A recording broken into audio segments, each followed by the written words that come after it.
Remue ménage. Remue ménage.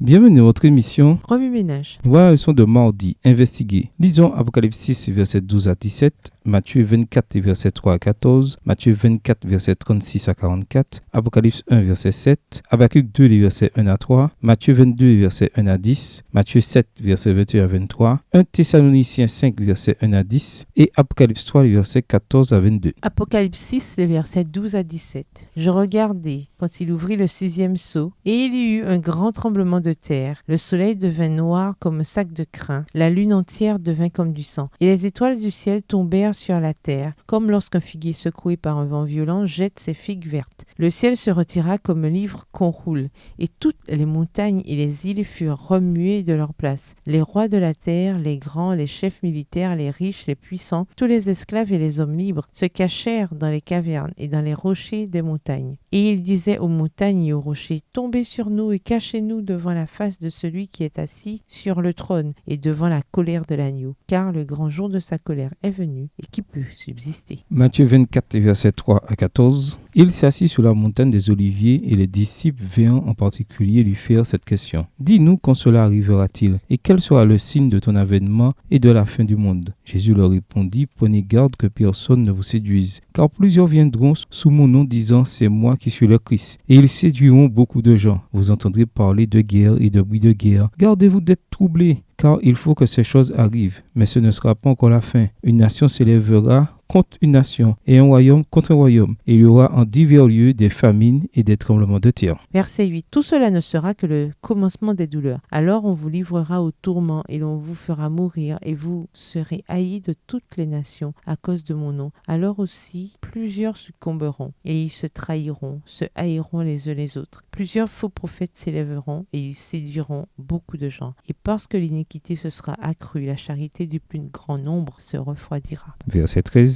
Mais celui qui persévérera jusqu'à la fin sera sauvé. Cette bonne nouvelle du royaume sera prêchée dans le monde entier pour servir de témoignage à toutes les nations. Alors viendra la fin. Matthieu 24 et versets 36 à 44. Pour ce qui est du jour et de l'heure, personne ne le sait, ni les anges des cieux, ni le Fils, mais le Père seul. Ce qui arriva du temps de Noé arrivera de même à l'avènement du Fils de l'homme. Car dans les jours qui précédèrent le déluge, les hommes mangeaient et buvaient, se mariaient et mariaient leurs enfants, jusqu'au jour où Noé entra dans l'arche. Et ils ne se doutèrent de rien, jusqu'à ce que le déluge vint et les emporta tous. Il en sera de même à l'avènement du Fils de l'homme. Alors, de deux hommes qui seront dans un champ, l'un sera pris et l'autre laissé. Verset 41. De deux femmes qui moudront à la meule, l'une sera prise et l'autre laissée. Veillez donc, puisque vous ne savez pas quel jour votre Père viendra. Sachez-le bien, si le maître de la maison savait à quelle veille de la nuit le voleur doit venir, il veillerait et il ne laisserait pas percer sa maison. C'est pourquoi vous aussi, tenez-vous prêts, car le Fils de l'homme viendra à l'heure où vous n'y penserez pas. Apocalypse 1, le verset 7. Voici, il vient sur les nuées, et tout œil le verra, même ceux qui l'ont percé, et toutes les tribus de la terre se lamenteront à cause de lui. Oui, amen.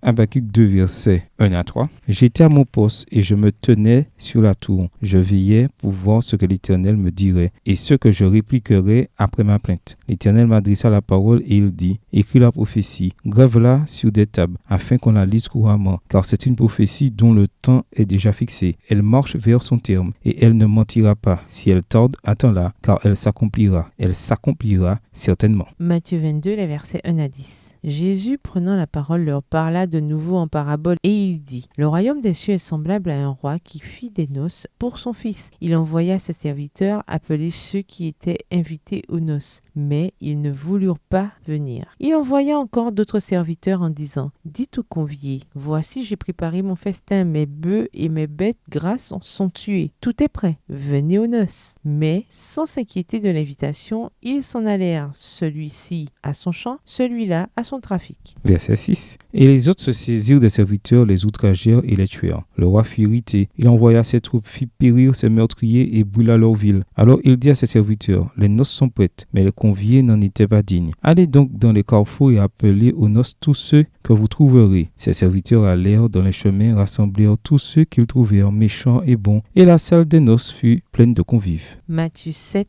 les versets 21 à 23. Ceux qui me disent Seigneur, Seigneur n'entreront pas tous dans le royaume des cieux, mais celui-là seul qui fait la volonté de mon Père qui est dans les cieux. Plusieurs me diront en ce jour-là, Seigneur, Seigneur, n'avons-nous pas prophétisé par ton nom? N'avons-nous pas chassé des démons par ton nom? Et n'avons-nous pas fait beaucoup de miracles par ton nom? Alors je leur dirai ouvertement, je ne vous ai jamais connu. Retirez-vous de moi, vous qui commettez l'iniquité. 1 Thessaloniciens 5, versets 1 à 10. Pour ce qui est des temps et des moments, vous n'avez pas besoin, frères, qu'on vous en écrive, car vous savez bien vous-même que le jour du Seigneur viendra comme un voleur dans la nuit. Quand les hommes diront paix et sûreté, alors une ruine soudaine les surprendra, comme les douleurs de l'enfantement surprennent la femme enceinte, et ils n'échapperont point. Mais vous, frères, vous n'êtes pas dans les ténèbres, pour que ce jour vous surprenne comme un voleur. Vous êtes tous des enfants de la lumière et des enfants du jour. Nous ne sommes point de la nuit ni des ténèbres. Verset 6. Ne dormons donc point comme les autres, mais veillons et soyons sobres. Car ceux qui dorment, dorment la nuit, et ceux qui s'enivrent, s'enivrent la nuit. Mais nous qui sommes de jour, soyons sobres, ayant revêtu la cuirasse de la foi et de la charité, et ayant pour casque l'espérance du salut. Car Dieu ne nous a pas destinés à la colère, mais à l'acquisition du salut par notre Seigneur Jésus-Christ, qui est mort pour nous, afin que soit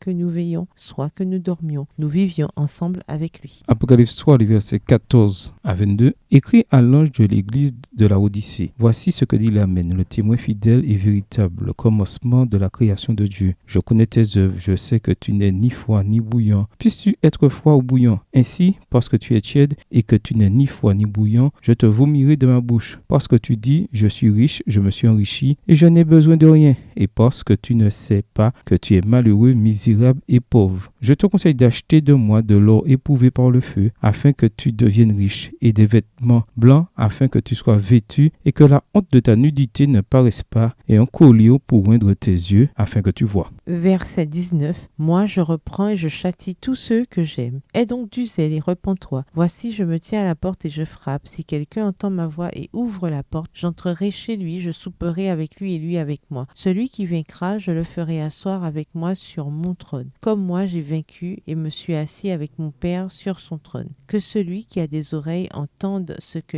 l'Esprit dit aux églises. Ouais, mais Ménage, quelle relation ces versets ont-ils avec le passage principal? Quels autres versets aux promesses vous viennent à l'esprit en rapport avec Matthieu 25, les versets 1 à 13? Au revoir. Et à demain si Dieu veut. Remue ménage. Remue ménage.